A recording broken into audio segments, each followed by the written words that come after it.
name's Derek with Vice Realty, and it's first week of September 2020. We're going to go over the latest changes in the eviction moratorium that was given to Nevada earlier this week.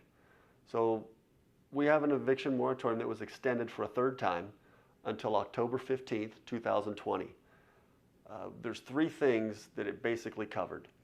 We're not going to change anything with the 30-day no cause that was implemented August 1st. So if a tenant has an expired lease, you can still file a 30-day no cause on them, giving them 30 days notice saying, I would like you to leave the property.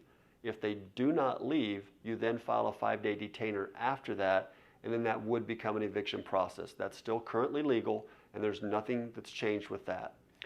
When it comes with the non-payment of rent evictions, those are not allowed. The only change to that was that the 5% state limited late fee is allowed to be implemented now. So as of September 1st, if someone is late on their rent, they can be charged a 5% late fee. You cannot do anything retroactive for the late fees for March, April, May, June, July, or August.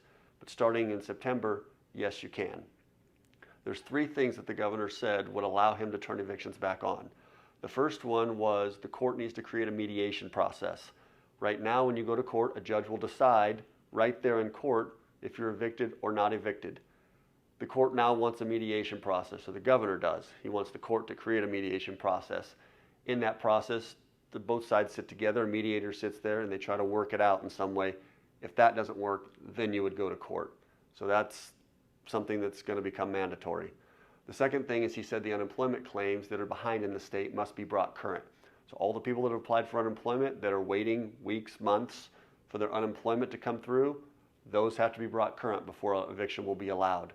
The third thing is the state has funding for short-term rental assistance. People can apply for it, say I need money for back rent, current rent, and that process has not been moving as quickly, and there is extra funding in it right now. So until those funds are depleted and given out to the people, then evictions will not move forward. So there's three things. Court must create a mediation system, unemployment must be brought to current, and the state funding must be dispersed to people in order to supposedly pay their rent that's owed. To me, what this means is this has already been done for 3 times now. After a while, when you scream wolf, nobody believes it anymore.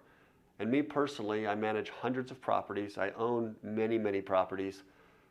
The tenants have become unruly and crazy because now they know no rules apply to them. My maintenance fees have gone crazy because I have people just destroying properties. Before, what would happen is if you broke something, we would come out and fix it and bill you for it. If you refused to pay it, that bill would be added to your rent, and it now became an evictable fee. I can't do that now, and people know it. They call me literally laughing, saying, there's nothing you can do to me. I have people that take their trash and just throw it out in front of the place and will call me and say, come pick it up, because you have to. I've had tenants call code enforcement and say, we broke whatever in the house, you didn't come fix it today, now we're just calling code enforcement. Not even giving me hours to come fix it.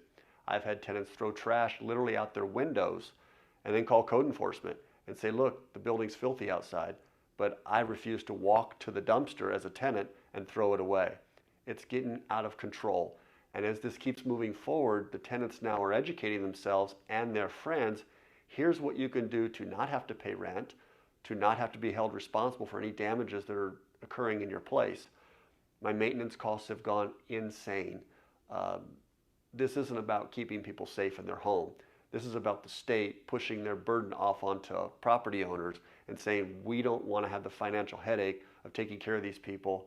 We figure you can handle it, so you're going to do it. And I know many landlords right now personally who are going bankrupt over it. They have 10, 12 unit buildings where 2 and 3 people are paying rent, and that's it. And those people now are thinking, well, why would I pay rent? Nobody else is doing it. I have one case where a tenant is calling other properties and saying, let's all get together and band together and refuse to pay rent. Why would we pay rent? We don't have to. And I look at it as, well, when you go to the grocery store, do you just take food off the shelves and walk out the door? People are saying rent should be free, like housing should be a birthright. Is food not a birthright then? Should we just get to go to the grocery store and take whatever we want? And where does that end? Is now internet a birthright? Is your cellular phone a birthright? Is driving a car a birthright? Where does that end? Where at some point you start becoming responsible for yourself instead of me being responsible for you. This to me is what's happening with the no eviction thing. We're not helping people stay home because we fear that they'll become sick. This is purely financial.